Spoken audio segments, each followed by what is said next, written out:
friends. Good to see you again, all. I hope you all will be fine. And for all of you, I pray that God fulfill your all dreams and give you lots of happiness. And my dear friends, every time I try my best to give you all latest news. Therefore, you are requested to sit tight on your seats and enjoy the latest news updates. Thanks, take care.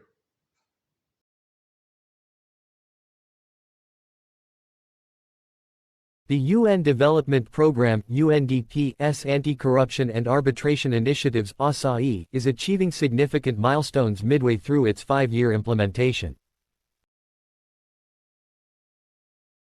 Funded by the European Union (EU), the project recently conducted its second steering committee on Sunday, January 21, at the State Council, with the participation of representatives from the Government of Iraq, the Kurdistan Regional Government of Iraq, and the European Union, directly aligning with the agenda of the HE.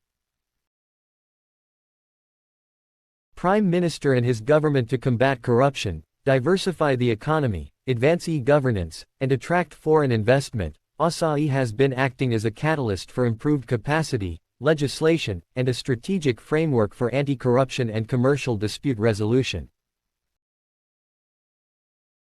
In 2023, over 1,300 participants, including public officials, judges, prosecutors, students, media, and civil society, joined workshops supporting the mainstreaming of anti-corruption efforts at policy, legislative, and advocacy levels.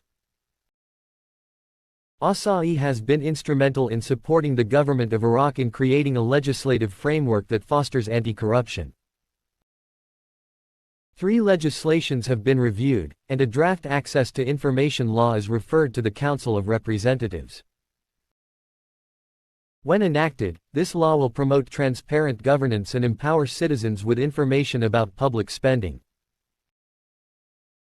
Through close cooperation with the Supreme Judicial Council, UNDP has monitored trials and investigative hearings related to over 300 major corruption cases. This has enabled the development of training programs tailored based on court practices and judicial proceedings related to corruption. UNDP continues to support the government in making Iraq an investment-friendly market by strengthening commercial dispute resolution legislation and practices. The ratification of the New York Convention in 2021 was a significant step, and in 2023, a new arbitration law has been drafted with UNDP's technical support. As part of the initiative's holistic approach, UNDP has empowered media and civil society with workshops on investigative journalism and reporting. In addition, the project has galvanized action among public through the hashtag Pass the Baton campaign against corruption. The campaign, reaching 50 million views, received strong support from public institutions, influencers, journalists, youth, and women's organizations. UNDP Iraq's representative Ak Lutzma, speaking at the meeting, emphasized the importance of ending corruption for a prosperous Iraq.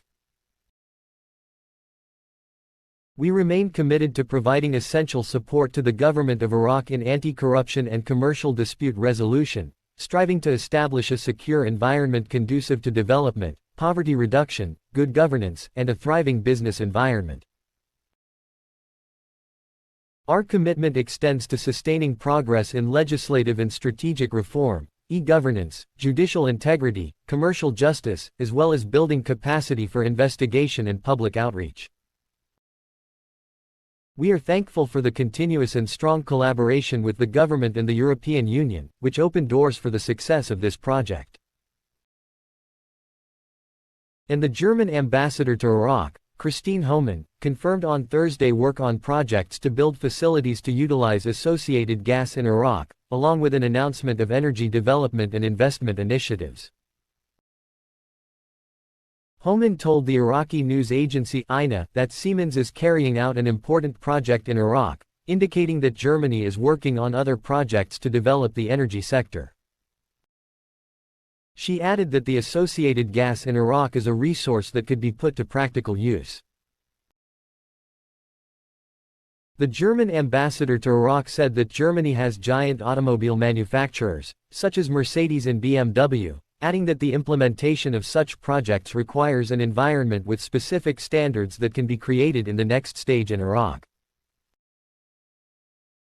Homan elaborated that Germany is preparing for projects that utilize associated gas in Iraq, in addition to other initiatives that will be put forth through agreements between Iraqi and German companies. The German diplomat illustrated that Germany is trying to make a lot of efforts to create suitable conditions for setting up major projects in Iraq. Dana Gas recently announced that on Thursday, an apparent drone attacked its liquid storage tank at the Khor Mor site in northern Iraq. The firm, headquartered in the United Arab Emirates, asserted that no workers were hurt, but production was momentarily halted in order to tackle the outbreak of fire. Two of the largest natural gas deposits in Iraq, Khor Mor and Chemchemal, are operated by Pearl Petroleum, a joint venture between Dana Gas and its partner Crescent Petroleum. And the U.S. President, Joe Biden, announced on Thursday his intent to nominate Tracy Ann Jacobson to be the U.S. ambassador to Iraq. Biden said that Jacobson would serve as one of the key leaders in his administration, according to a statement released by the White House. The step comes after Baghdad agreed with Washington to establish a timetable for the withdrawal of the international coalition from Iraq. Iraq and the United States agreed to launch a high military committee to evaluate the threat ISIS poses and to draw up a timetable for the gradual withdrawal of the advisors of the international coalition combating ISIS in Iraq, according to the Iraqi Foreign Ministry. At the U.S. Embassy in Addis Ababa, Ethiopia, Jacobson, a career member of the Senior Foreign Service, class of career minister, most recently held the position of charge d'affaires ad interim. Jacobson held 3 positions as an American ambassador, to Tajikistan, Turkmenistan, and Kosovo, as well as the position of Deputy Chief of Mission in the American Embassy in Riga, Latvia. Jacobson graduated with a BA from Johns Hopkins University and an MA from the university's School of Advanced International Studies. Thanks, take care.